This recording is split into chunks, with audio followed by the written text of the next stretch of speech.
சேர நாடு வேலம் உடைத்து, தொண்டை நாடு சான்றோர்கள் உடைத்து, பாண்டிய நாடு முத்தடின்னு சொன்னீங்களே. ஆமா.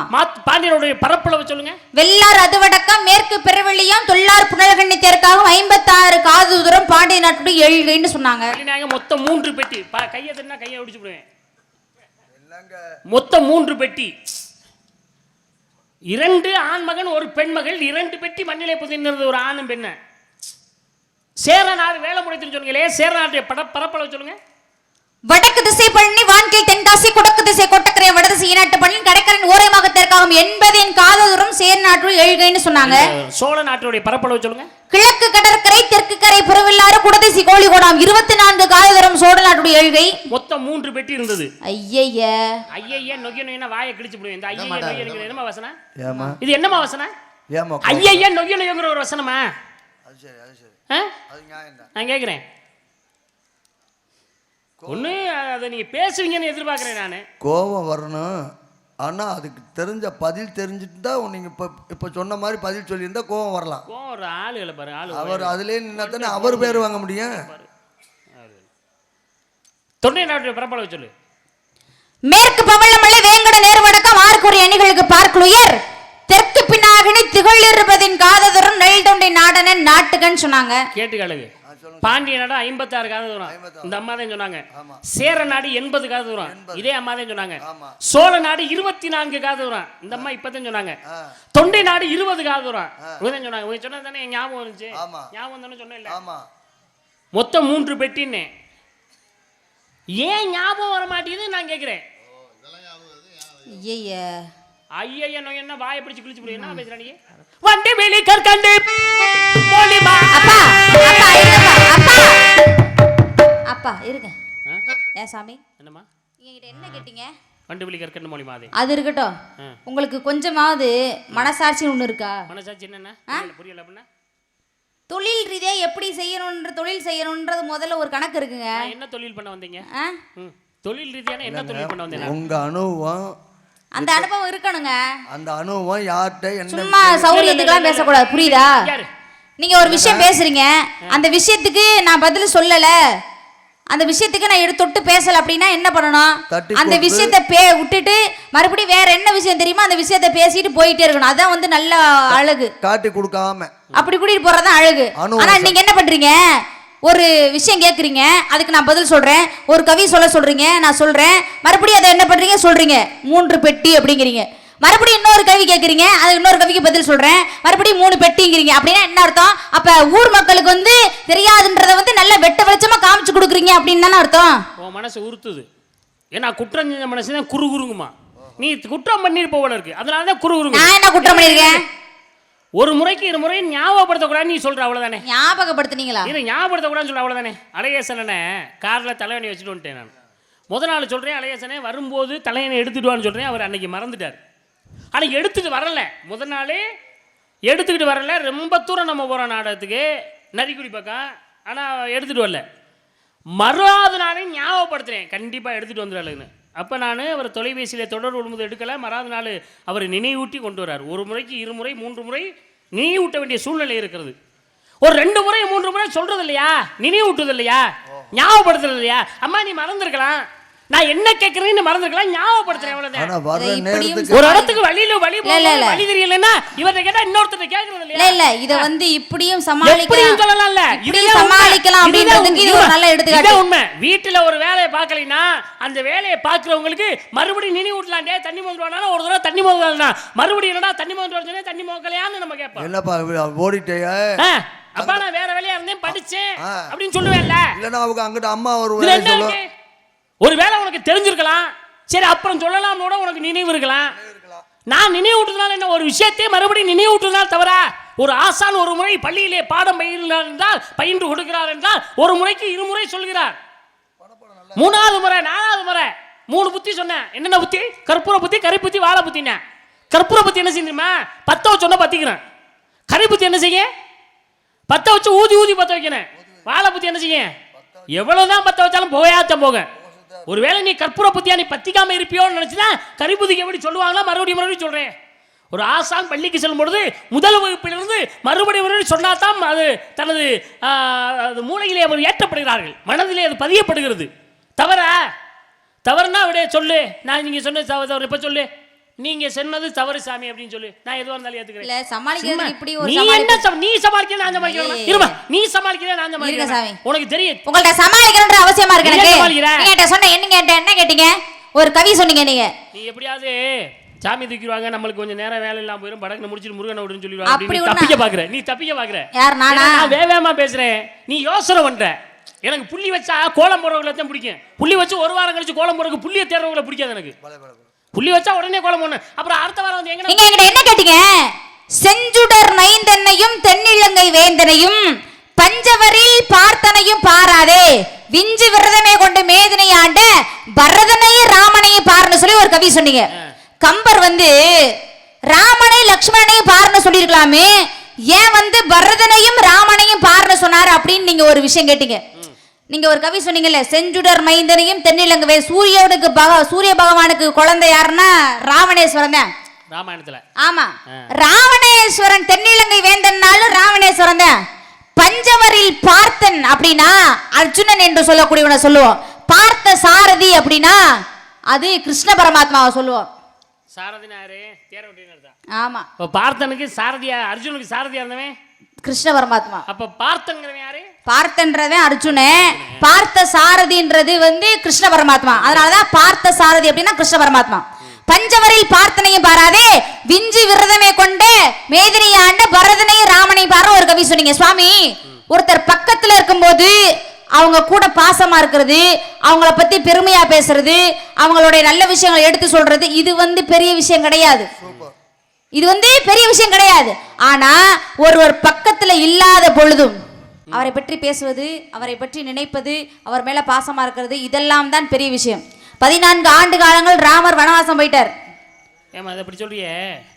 14 ஆண்டு காலம் ராமரோடு கூட இருந்து அவரை கண்காணிப்பாக கவனித்து பார்த்து கொண்டிருந்தவர் லட்சுமணனா பரதனா? லட்சுமணன். லட்சுமணன் தானே பெருமையா சொல்லிருக்கணும். அதனால 14 வருஷம் கண் விழித்து காத்திருந்தேன். அப்ப லட்சுமணன் ஏன் சொல்லல? 14 ஆண்டு காலங்கள் ராமனுடைய ஒவ்வொரு அசைவுகளையும் கண்காணித்து கொண்டிருந்தவர் யார் அப்படின்னா லட்சுமணன். ஆனா பரதன் அப்படி கிடையாது. 14 ஆண்டு காலங்கள் தன் அண்ணனுடைய பாத ரட்சையை வைத்து ஆட்சி புரிந்து 14 ஆண்டு காலங்கள் ஆட்சி புரிந்து விரதம் இருந்து 14 ஆண்டு காலங்கள் அண்ணனை பத்தியுமே மட்டுமே நினைச்சிட்டு இருந்தவர் யார் அப்படின்னா பரதன். அப்படி இருக்கும் பொழுது ராமன் வந்து லக்ஷ்மணனுடைய பாசத்தை விட மிஞ்சியவர் யார் அப்படின்னா பரதன் தான். அதனாலதான் லக்ஷ்மணனையும் ராமனையும் பாருன்னு சொல்லாம பரதனையும் ராமனையும் பாருன்னு சொன்னார். 14 ஆண்டு காலம். ஆமா, விரதம் இருந்து பாதரட்சியை தலையிலே சுமந்து போய் சிம்மாசனத்துல வச்சு, சிம்மாசனத்திலே பரதன் அமராமல் ராமருடைய பாதரட்சியை வச்சு 14 ஆண்டு காலம் விரதம் பூண்டு ஆட்சி புரிந்தவன் யார் அப்படின்னா பரதன். அதனாலதான் பரதனையும் ராமனையும் பாருங்க கம்பர் உண்டு பரதனுக்கு முக்கியத்துவம் கொடுத்தார். ராமாயணத்துல பரதனுக்கு முக்கியத்துவம் கொடுத்தார். இல்லைன்னா பரதங்கிற ஒரு கதாபாத்திரமே வெளியிலே தெரியப்பட்டிருக்க மாட்டாது. ஆமா, அவருடைய சிறப்புகளும் பெருமைகளும் உலகிற்கு தெரிந்திருக்க மாட்டாது. அதனால தானே? ஆமா, அதுக்காக தானே? ஆமா சுவாமி, இருக்கட்டும், அது ரொம்ப சந்தோஷம். அடுத்து நீங்க என்ன கேட்டீங்க? 3 பெட்டி. ஆமாமா, முதல் பெட்டி ஒரு பெட்டி கொடுங்கம்மா, நல்லபடியா நான் வச்சுட்டு சம்பாதிச்சுட்டு போறேன். முதல் பெட்டி துவாபர யுகத்திலே நடந்த மகாபாரதம். மகாபாரதத்துல நடந்த முதல் பெட்டி கண்டெடுத்தது யார் அப்படின்னா கர்ணனாகப்பட்டவனை கண்டெடுத்தாங்க. கர்ணனையா? எதுக்குள்ள? பெட்டிக்குள்ள இருந்துதான் தண்ணியில வந்தாங்க. ஓ, அப்ப தண்ணியில வந்து அனுப்பப்பட்டது யாரு? குந்தி தேவியாகப்பட்டவள் அனுப்பினாள். எதுக்குமா குந்தி தேவி தன் பிள்ளையை வந்து அனுப்பவளா? ஆமா, இல்ல வேற பிள்ளைகளுக்கு? திருமணத்துக்கு முன்பாகவே பிறந்த குழந்தை தான் கர்ணன். திருமணத்துக்கு முன்னால கல்யாணம் பண்ணி தானே குழந்தை பெற்றுக்குவாங்க. அப்புறம் திருமணத்துக்கு முதல்ல எப்படி குழந்தை போவாங்க? சூரிய பகவானை நோக்கி ஒரு மந்திரத்தை சொல்றாங்க. அப்படி மந்திரத்தை சொன்னதுக்கு அப்புறம் பிறந்த குழந்தை தான் கர்ணன். அதனாலதான் திருமணத்துக்கு முன்னாடியே பிறந்துருச்சு அப்படின்றனால முடிச்சு அனுப்பிச்சுட்டாங்க. திருமணத்துக்கு முதல்ல குழந்தை பிறந்துச்சு, அது வெளியில தெரியக்கூடாதுன்னு சொல்லி அப்படின்றதுக்காக அனுப்பிச்சுட்டாங்க. உண்மையை மறைக்கிறாங்க. ஆமா, போலித்தனமா இருக்காங்க, பொய் பேசிருக்காங்க. பொய் தான் நடந்திருக்கீங்க. ஆமா, பொய் தான். ஏன் பொய்யா இருக்கலாமாமா? ஒரு குழந்தைய பெற்று இருக்குது, அந்த குழந்தைய வந்து வெளியில விட முடியுமா? ஒரு குழந்தை வந்து போச்சுன்னா இந்த உலகத்துல குழந்தை இல்லாதவங்க எத்தனை பேர் இருக்காங்க? சுவாமி, சோதிப்பதற்காக அவர் ஒரு மந்திரத்தை சொன்னாங்க. அப்படி மந்திரத்தை சொன்னது இப்படி ஆயிருச்சு. வேணாவா எழுதலையான்னு பாக்குறதுக்கு மந்திரமா நீ யாரை நினைத்து மந்திரத்தை பிரயோஜனம் பண்றாயோ அந்த அவங்களுடைய அம்சத்திலே ஒரு குழந்தை பிறப்பேன் அதைத்தானே சொல்லி மந்திரத்தை சொல்லி தானே இங்க கொடுக்குறாங்க. ஆமா. அப்ப நீ என்ன செஞ்சிருக்கணும்? திருமணம் ஆனதற்கு அப்புறம் தானே அந்த மந்திரத்தை சொல்லி சோதிச்சு பார்த்திருக்கனே. எல்லாம் ஒரு அவசரம் தான், எதுக்கு இருந்தாலும் சோதிச்சு பார்க்கணுன்ற ஒரு எண்ணம் வராதல்ல. குழந்தை இல்லப்பா, சண்டே வந்துருச்சு. சின்ன பிள்ளை குழந்தை கொடுக்கறதுக்கு தானே சொல்லி கொடுக்குறாரு மந்திரத்தை. சரி அதை விடு, இரண்டாவது பெட்டிக்கு வா. இரண்டாவது பெட்டி சீதை. சீதை எங்க பார்த்தாங்க? ராவணேஸ்வரனே கர்ப்பமா இருக்காங்க. சரி. கர்ப்பமா இருக்கும் பொழுது அசரீரி வருகிறது. சீதை பிறந்து இருக்க இலங்கை அழியன் அசரீரி வருது. உடனே ராவணேஸ்வரன் பார்த்தாரு, பிறக்கக்கூடிய குழந்தை ஆண் குழந்தையா இருந்தா எடுத்து வளர்ப்போம், பெண் குழந்தையா இருந்தா கொன்றுன்னு பேசுகிறாங்க. பிறக்கக்கூடிய குழந்தை பெண் குழந்தையாக பிறந்து விட்டது. கொல்றதுக்கு மனசு வரல, பெட்டியில போட்டு அடைச்சு கடல் தண்ணியில் அனுப்பி வைக்கிறாங்க. மண் பரப்பு மூடி இருக்கு, ஜனக மன்னன் உழுதுட்டு இருக்காரு. அப்பொழுதுதான் பெட்டி கண்ணிலே தென்படுகிறது. பெட்டி எடுத்து திறந்து பார்த்தா உள்ள அழகான பெண் குழந்தை, அதுதான் சீதை. ஜனக மன்னனால் கண்டு எடுக்கப்பட்ட குழந்தை தான் சீதை. சீதை உழுகும் பொழுது உழுகின்ற கொழுமுகத்தில் உதிக்கின்ற சீதை. பாருங்களேன் எவ்வளவு அழகா கம்பன் அங்கோட உழுகின்ற கொழுமுகத்தில் சொன்னார். உதிக்கின்ற சீதை, அந்த சீதை எவ்வளவு அழகா பூமாதேவியின் இடத்திலிருந்து கண்டெடுக்கப்பட்ட பிள்ளைதான் அந்த சீதை. அதே பூமாதேவியை கடைசியில் அதே சீதையை பெற்றெடுத்து விட மறுபடியும் தானே வாங்கி கொண்டார். அப்ப இரண்டாவது ஒரு பெட்டினா அது மண்ணுக்குள்ளே. மூன்றாவது பெட்டி சொன்ன எந்த பெட்டி? அது சிலாதருடைய பிள்ளை. சிலாதருடைய பிள்ளை எப்படி? சிலாதர் ஆசிரமத்தை சுத்தி சுத்தம் பண்ணிட்டு இருக்காரு. அப்படி சுத்தம் பண்ணிட்டு இருக்கும் போது ஒரு பெட்டி கண்ணில் தென்படுது. தட்டி பிறந்தது பார்த்தா ஒரு அழகான ஆண் குழந்தை. சிலாதரு ஆசிரமத்தை சுத்தி சுத்தம் பண்ணாரு. ஆமா. சுத்தம் பண்ணும் போது செடிக்குள்ள கிடந்துச்சா? கீழே கிடந்துச்சுங்க. எதுக்குல? கீழேன்னா செடிக்குள்ளையா இல்ல புதருக்குள்ளையா இல்ல தண்ணிக்குள்ளையா? கண்டெடுக்கப்பட்ட பெட்டிக்குள்ளதான். பெட்டி எங்க இருந்துச்சுன்னு கேக்குறேன். கீழே தான் கிடந்துச்சு. இல்லன்னா மேலா கிடந்துச்சா? அப்படி கிடையாது, மண்ணுக்குள்ள கிடந்துச்சு. மண்ணுக்குள்ள கிடந்தா எப்படி எடுத்தாரு அவரு? உழுதுட்டு இருந்தாருங்க. சுத்தப்படுத்தினாருங்க. உழுதாரா சுத்தப்படுத்தினாரா? சுத்தப்படுத்துவது என்பது வேறு, உழுகிறது என்பது வேறு. நல்லா புரிஞ்சுக்கணும். உழுவது என்பது வேறு, சுத்தப்படுத்துவது என்பது வேறு. சுத்தப்படுத்தினா இருக்கக்கூடிய குப்பை செத்தையெல்லாம் சுத்தப்படுத்துறது. அவர் உழுதுட்டு இருந்தார், ஆசிரமத்தை சுத்தி உழுதுட்டு இருந்தார். அப்படி உழுதுட்டு இருக்கும் பொழுது ஆசிரமத்தை சுத்தி உழுகிறவருக்கு அந்த குழந்தை எப்படி கண்டுபிடிக்கப்பட்டது? எப்படி கிடைச்சிச்சு அந்த குழந்தை? சிவபெருமான நோக்கி தவம் இருக்கிறார். நோண்டி நோண்டி கேளுங்க. கேட்கறம்பா, கேட்டாதான் கேள்வி, கேட்டாதான் பதில் பிறக்கேன். ஏன்னா படியில மேல ஏறி மறுபடியும் இப்ப கீழே இறங்குறீங்க. சொல்லுங்க எதுக்கு கீழே இறங்குறேன்? சொல்லுங்க சொல்லுங்க சொல்லுங்க. சிவனை நோக்கி என்ன பண்ணாரு? சிவனை நோக்கி தவம் இருக்காங்க. எனக்கு குழந்தை வேணும் அப்படின்னு, குழந்தை வர வேணும்னு. சரி. ஆண் குழந்தை வேணும்னு தந்தேன் வரத்தேன்னு சொல்லிட்டார். ஆண் குழந்தை. ஆமா. அந்த வரத்தை கேட்டாரா? அந்த வரத்தை கேட்டாரா? ஆமா. எனக்கு ஆண் குழந்தை வேணும், குழந்தை வேணும்னு கேட்டாரு. சரி. தந்தேன் வரத்தேன்னு சொல்லிட்டாரு. சரி. அவர் ரொம்ப நாள் குழந்தை இல்ல. அப்புறம் மறுபடியும் ஆசிரமத்தை சுத்தி உழுதுட்டு இருக்கும் போது ஒரு பெட்டி கல்லில் தென்படுத்தி எடுத்து திறந்து பாக்குறாங்க. அழகான ஆண் குழந்தை. ஆண் குழந்தை கிடைச்சிருச்சு. அப்ப எல்லாருக்கும் பெயர் சூட்டு விழா வைக்கிறதுக்காக எல்லாத்துக்கும் வந்து என்ன பண்றாங்க சொல்றாங்க. எல்லாரும் வந்து பெயர் சூட்டு விழாவில் வந்து எல்லாரும் வாழ்த்துறாங்க. நலமோடு வாழ்வாய், புகழோடு வாழ்வாய் அப்படின்னு எல்லாரும் வாழ்த்துறாங்க. ஒருத்தர் கூட நீண்ட ஆயுளோடு வாழ்வாயின்னு ஒருத்தர் கூட வாழ்த்தல. அப்ப மறுபடியும் கூப்பிட்டு கேக்குற, என்ன எல்லாரும் வந்தீங்க நலமோடு வாழ்வாய் புகழோடு வாழ்வாயின்னு சொல்றீங்க, ஒருத்தர் கூட நீண்ட ஆயுளோடு வாழ்வாயின்னு சொல்லவே இல்லையே அப்படின்னு சொல்லி சொல்றாங்க. வாழ்த்தலையே அப்படின்னு சொல்லி சொல்றாங்க. கேக்குறாரு சிலாதர் கேக்குறாரு. ஆமா. அதுக்கு இவன் ஒரு வருஷம் தான் உயிரோட இருப்பேன் அப்படின்னு சொல்லி சொல்லிட்டாங்க. எப்படி? அவன் கேட்ட வர என்ன? என்ன சிவன் இடத்துல குழந்தை கேட்கிறார். ஆமா. என்ன குழந்தை கேட்டாரு? சாகாத பிள்ளை வேணும்னு கேட்டாரு. எவ்வளவு விவரம் நீ மாட்டினேன்னு சொன்னா? எவ்வளவு விவரம்? குழந்தை கேட்டாருன்னு சொன்ன உடனே சாகாத குழந்தை கேட்டாரு அப்படி சொல்லு. ஒரு கதையை பேசுற பெருசு இல்ல, அந்த கதையை நான் கவனிக்கிறனால இவங்க என்னையே சோதிக்கிறாங்களாம். சரி இதை ஏதாவது விட்டுட்டு போயிடுவான், அதை விட்டுட்டு போறத நாரத தொட்டு பேசாத. நீ எல்லாம் எவ்வளவு பெரிய சுண்டா குஞ்சி என்னைய வந்து என்னையே சோதிக்கிற. நீ சாகாத குழந்தை கேட்கிறாரு. ஆமா. சாகாத குழந்தை கிடைக்குமா உலகத்துல? இருக்கானா? கிடைக்காது. இன்னும் ஒரு வருஷத்துல செத்து போயிடுவேன் அப்படின்னு சொல்றாங்க. என்ன பண்றது? மறுபடியும் சிவன்ட்ட போறாரு. யாரு? சிலாதர் தான் போறாரு. சரி. போய் எல்லாரும் வந்தாங்க, வாழ்த்துனாங்க. ஒரு வருஷத்துல செத்து போயிடுவேன்னு சொல்றாங்களே அப்படின்னு சொல்லி கேட்டாங்க. சிவன்ட்ட போய் சிலாதர் போய் கேக்குறாரு. அப்படியா? ஆமா. சரி. சிவன் என்ன சொன்னார் அப்ப? சிவன் ஒண்ணும் சொல்லல. முடிச்சிட்டியா இல்லையா? மறுபடியும் வந்துட்டாங்க. இல்ல இல்ல நீ பேசு. உன் கதையை நானும் கவனமா கேட்கிறேன். நீ என்னதான் சொல்லி நீ என்னை எப்படி மாட்ட வைக்கிறேன்னு மட்டும் நான் பாக்குறேன். உங்களுக்கு என்ன பிரச்சனை? நீ சொல்ற சிலாதர் சிவன்ட்ட போய் வரம் கேட்கிறார் மறுபடியும். என்னன்னு? சிலாதர் மறுபடியும் போய் சிவன் நோக்கி கேட்கிறாரா? ஆமா. சிவன் என்ன சொன்னார் மறுபடியும் வந்து சிவன்ட்ட சிலாதர்ட்ட? என்ன சொன்னாரு? சிவன் ஒண்ணும் சொல்லலங்க. சிவன் எப்படி சொல்லுவாரு? சரி. அவ்வளவுதான், முடிஞ்சு. எது முடிஞ்சு? கதை முடிஞ்சிருச்சு. உன் கதை முடிஞ்சிங்க. ஏன் கதை முடிஞ்சா? அந்த குழந்தையை கண்டெடுத்தாரு. கண்டெடுத்த போய் சிலாதர் போய் சிவன்ட்ட கேட்கிறாரா, என்ன இந்த ஒரு வருஷம் உயிரோட இருப்பேன்னு கேட்டாரா? அவர் போய் கேட்கலங்க. சிவபெருமான் வந்து சிவபெருமான்கிட்ட வந்து குழந்தை வேணும்னு வரம் கேட்டாரு. குழந்தை கிடைச்சிருச்சு. எல்லாரும் வந்து வாழ்த்துறாங்க. வாழ்த்தும் பொழுது யாருமே நீண்ட ஆயுளோடு வாழ்வேன்னு யாருமே வாழ்த்தல. மறுபடியும் என்ன ஆகுது?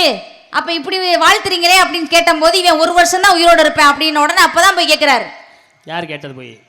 சிலாதர் தான் கேட்கிறாரு சிவன்கிட்ட போய். ஆமா. என்ன கேட்டாரு?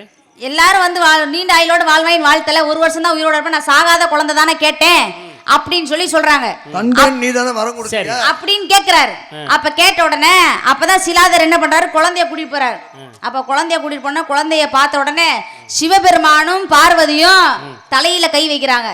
தலையில கை வச்ச உடனே சிவ முனிவனாக மாறுறார். சிவமுனிவனாக மாற மறுபடியும் சிவபெருமானும் பார்வதி புன்முழுவர்களோடு தலையில கை வைக்கிறாங்க. அப்பதான் என்ன ஆகுறான்? நந்தியாக மாறுகிறார். நந்தியா மாறினதுக்கு அப்புறம் விநாயக பெருமான் வந்து கூட்டிட்டு கைலாயத்துக்கு போயிட்டார். அவ்வளவுதான் முடிஞ்சிருச்சு. எதை? யார? நந்திய தாங்க. நந்தியை மட்டும் விநாயகர் கையில வழி கூட்டி வந்தாரா? ஆமா. உன் புராணத்துல ஒரு கிரகணம் தொண்டை. ஏன் தொண்டை? நீ என்ன பேசுறன்னு பூரா கவனிக்கிற காலத்துல உட்கார்ந்தீங்களா? என்னதாங்க பிரச்சனை உங்களுக்கு? என்னமா பேசுறீங்களா? என்ன ஒரு கதையை உருப்படியா சொல்ல வக்கு இல்ல? ஒரு வகை தெரியல, வெக்கமா இல்லையா அவனுங்களா? எதுக்கு? ஒரு வாய் சோறு சாப்பிட்டாலும் அந்த சோறு சாப்பிடுறதுக்கு தகுந்த மாதிரி உழைக்கிறமான பாக்கணும். 100 ரூபாய் சம்பளம் வேணாலும் இந்த 100 ரூபாய்க்கு தகுந்த மாதிரி உழைக்கிறியான்னு பாக்கணும். என்னவா பேசுற நீ? சாகாத குழந்தை வேணும்னு கேட்கிறான்னு சொல்ற. சரி செத்து போயிடுவான்னு சொல்ற 1 வருஷத்துல. அப்ப சிலாதர் போய் சிவன்கிட்ட போய் கேட்கிறாரு வரம்னு கேட்கிற. அதை நான் ஆமாச்சாமி போட்டுக்கிட்டு இருக்கேன். மறுபடி சிலாதர் குழந்தைய கூட்டிட்டு போறாருங்கிற. என்னவா பேச்சு பேசுற நீ? சிலாதர் தான் சிவன் நோக்கி போகணும் பார்க்கிறாரு. குழந்தை பேச்சு சாகாத வரத்தை கொடுத்தவரை நான் தானே சாக போறேன், நீ எதுக்கு போற, நான் போறேன்னு சொல்லி போறார். சிவன் நோக்கி தவம் இருக்கும்போது சிவனும் சக்தியும் சிலாதருடைய பிள்ளைக்கு தான் காட்சி கொடுத்தாங்க. அவங்க தான் தலையில கை வைக்கிறாங்க. கை வைக்கும் பொழுது சிவ முனிவனா மாறுறான். மறுபடியும் புன்முரோட கை வைத்தார்கள். நந்தியா மாறுறாரு. நந்தியை கூட்டிட்டு கைலாயத்துக்கு போயிட்டாங்க. நந்திய கூட்டிட்டா விநாயக பெருமான் கூட்டிட்டு போனாரு. நீ என்ன பேசுற நீ? என்ன நந்திய மட்டுமா கூட்டிட்டு போனாரு?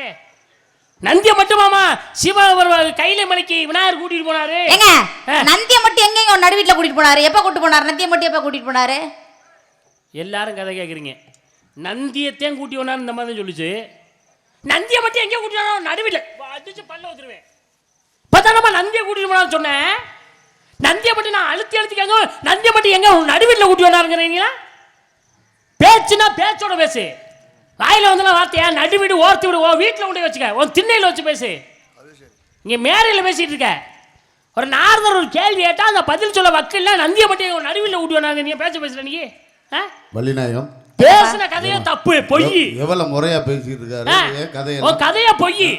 மற்றவங்க என்ன கதையை வந்து நீ அதை கேளு. நான் கதையை பதில் தெரிஞ்சாதான் கேள்வியை கேட்பேன்.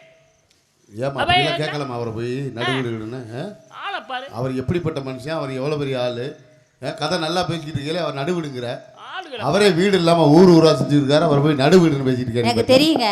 கொஞ்சம் தம்பி, அந்த அம்மா எனக்கு வீடு இருக்கா இல்லையான்னு கேட்டாங்களா? ஆய கொடுத்து வாங்கி கட்டிக்கிட்டீங்க.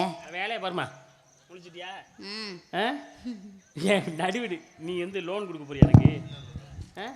வேலைன்னவா வேலையை பாருப்ப. எனக்கு தெரியும். வீடு இல்லாதவங்களுக்கு தான் கோவம் ரோசமெல்லாம் வருமா? முடிச்சுக்கிட்டியா? பாரு. அப்ப நந்தியை மட்டும் எங்க கூட்டிட்டு போனாரு? நந்தியை கூட்டிட்டு போல, நந்தியோட சேர்த்து சுயசை என்று சொல்லக்கூடிய பெண்ணையும் சேர்த்து கூட்டிட்டு போனார். நந்தியோடு சேர்த்து சுயசை என்ற பெண்ணையும் கூட்டி போய் கைலாயத்தை கூட்டிட்டு போய் நந்தி சுயசை என்ற பெண்ணுக்கும் நந்திக்கும் திருமணம் பண்ணி வச்சாங்க. திருமணம் பண்ணி முடிச்சு நந்தியாக இருந்த நீ இன்றிலிருந்து நந்தி ஈஸ்வரராக ஆகு அப்படின்ற நந்தீஸ்வர பட்டம் கொடுத்தார்கள். நந்தீஸ்வரன் ஒரு பேர். ஆமா, அதுதான் காரணம். நடந்ததே அதுதான். அவ்வளவுதான். கொஞ்ச நேரத்துல நீ சொன்ன கதைக்கு பூரா நான் ஆமாச்சாமி போட்டுக்கிட்டு நீ சொன்ன தப்பெல்லாம் சரின்னு நான் ஒத்துக்கிட்டு போயிருந்தேன்னா என்னத்துக்கு நீங்க எல்லாம் நாரதர் வேஷம் போட்டு வர்றீங்க? பல்ல ஊத்துவேன். ஓ முகர கட்டைக்கு வள்ளி வேஷம் போடுறீங்களா? நான் நாரதர் வேஷம் போடக்கூடாதா? என் முகர கட்டைக்கு வள்ளி வேஷம் போடக்கூடாதா? வள்ளி வேஷம் போடுறதுலாம் முகர கட்டை அவசியம் முகம் இல்லாம எப்படி போடுறது? இருக்கனே. ஆனா இப்ப அழகானது வேணும் அப்படியெல்லாம் இல்லை. அறிவு, திறமை, ஆற்றல் இருந்தா போதும். ஆஹா நான் முகத்தை வச்சிருக்கேன் நாட ஆட முடியாது எங்கேயுமே. நான் அழகா இருக்கேன் எங்கேயுமே நாட ஆட முடியாது. அறிவு இருக்கணும் முதல்ல. சரியா? தந்தை பெயர் நம்பி தலைவர், தாய் பெயர் நங்கை மோகினி, உன் பெயர் வள்ளி, செய்வது, காவல், அமைத்திருப்பது, பரன், விரட்டுவது, பறவை, கையில் வைப்பது, கவன், பேசுவது, தமிழ், வணங்குவது, முருகப்பெருமான், நாடு, தொண்டை நாடு, தலைநகரம், மேற்பாடி, ஊரு, சிற்றூர், தெய்வம், முருகன், உயர்ந்தோர், பொற்பன், சிலம்பன், வேப்பன், கொடிச்சி, குரத்தி, பறவை, கிளி, மகிழ், விலங்கு, புலி, கரடி, யானை, சிங்கம், மரம், அகிலசவன், நாணல், மூங்கில், பறை, தொண்டகப்பறை, யாழ், குறிஞ்சிப்பண், நீர், அறிவினேர், சுனைநீர், தொழில், தேனெடுத்தல், திணைகாத்தல், கிழங்ககழ்தல், உணவு, மலைநெல், முங்கிலரிசி, பூ, குறிஞ்சிப்பூ, இதெல்லாம் என்ன? கருப்பர்கள் சாமி, எதைப் பற்றி? குருஜலத்துக்குரிய கருப்பர்கள். இப்ப நான் கேட்கறேன், நீங்க பதில் சொல்லுங்க. இருமா பொறுமா. இது என்ன கேட்க போற நீ?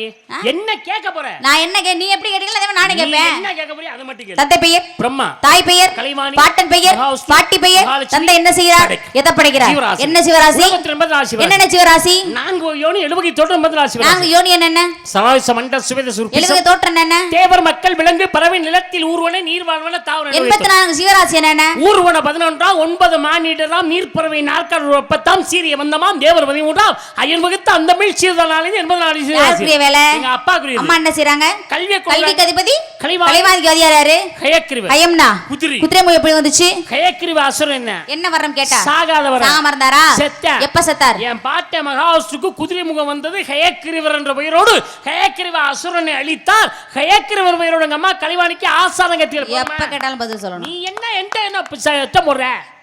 நீ என்னமா என்கிட்ட சட்டம் போடுற? நீ எவ்வளவு வேகமா பேசினாலும் அந்த வேகத்துல நான் நிறுத்தாம பேசுவேன். சட்டம் ஜவுடாலு பருவத்தை தெரிந்துடும். பெண்களுக்கு எத்தனை பருவம்? 7 வகை பருவம். என்னென்ன பருவம்? பேதை, பெதுமை, மங்கை, மடந்தை, அறிவை, தெரிவை, பேரில், ஆண்களுக்கு எத்தனை பருவம் என்னென்ன? பாலன், நீலி, மரவோன், திரோலோன், காலை, விடலை முதல் ஆண்களுக்கு 7 வகை பருவம் இருக்கு.